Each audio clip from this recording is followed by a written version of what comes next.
പിന്നെ ഈ ഇജാസ് ബലാഗി പറയുമ്പോൾ പിന്നെ നമ്മളെ മുഖ്തസറിലൊക്കെ പറയാറുണ്ടല്ലോ, കുല്ലും ഫി ഫലക്കിൻ. അത് നിങ്ങളുമായിട്ട് ബന്ധപ്പെട്ട വിഷയം തോന്നുന്നുണ്ട്, അതുകൊണ്ടാണ്.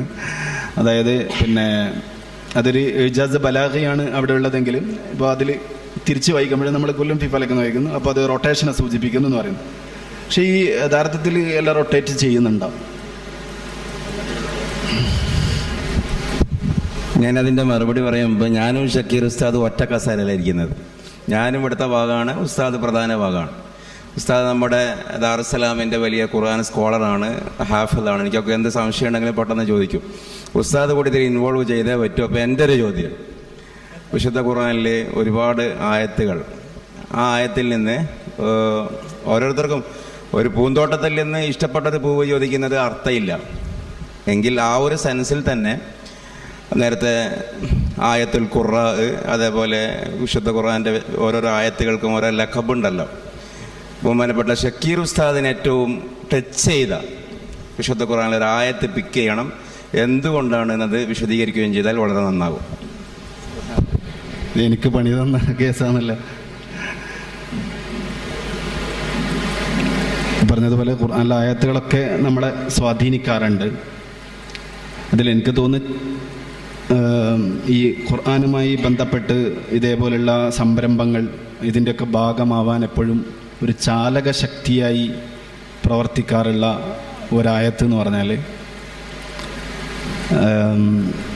ഖലഖൽ ഇൻസാന അല്ലമഹുൽ ബയാൻ എന്ന് പറയുന്ന, അല്ലമൽ ഖുർആൻ ഖലഖൽ ഇൻസാൻ അല്ലമഹുൽ ബയാൻ. ഈ ഒരു തർത്തീബ് അറിഞ്ഞ നാൾ മുതൽ എനിക്ക് തോന്നുന്നു, ഞാൻ ദർസിൽ പഠിക്കുന്ന സമയത്താണ് ഈ സൂറത്തുർ റഹ്മാൻ്റെ തഫ്സീർ ഇങ്ങനെ നോക്കുമ്പോൾ അതിൽ അള്ളാഹു റഹ്മാനാണ് എന്നതിന് അള്ളാഹു തെളിവുകൾ നിരത്താണ്.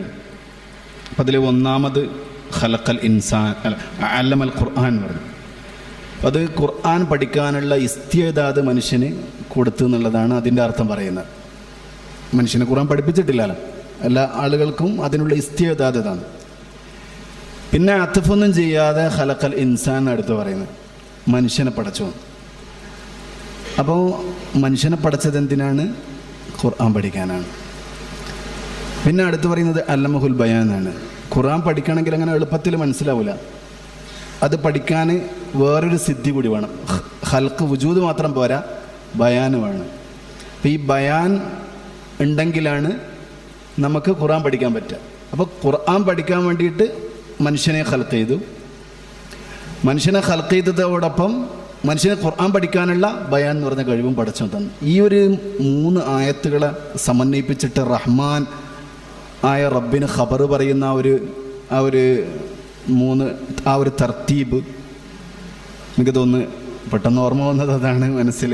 അത് വല്ലാതെ പണ്ട് മുതലേ സ്വാധീനിച്ച ഒരു ഘടകമാണ്. അപ്പോൾ പലപ്പോഴും ചിന്തിക്കാറുണ്ട് ഈ മേഖലയിൽ തന്നെ, അതായത് ഖുർആനുമായി ബന്ധപ്പെട്ട് എന്ത് ചെയ്താലും, ഖുർആൻ ഓതുക, പിന്നെ ഖുർആൻ പഠിക്കുക, ഖുർആൻ പറഞ്ഞു കൊടുക്കുക, അതിനെപ്പോഴും ഒരു ചാലക ശക്തിയാവുന്ന ആ ഒരു തർത്തീബാണ് ഖുർആനിൽ പെട്ടെന്ന് ഓർമ്മ വരുന്ന ഒരു 3 കാര്യങ്ങൾ.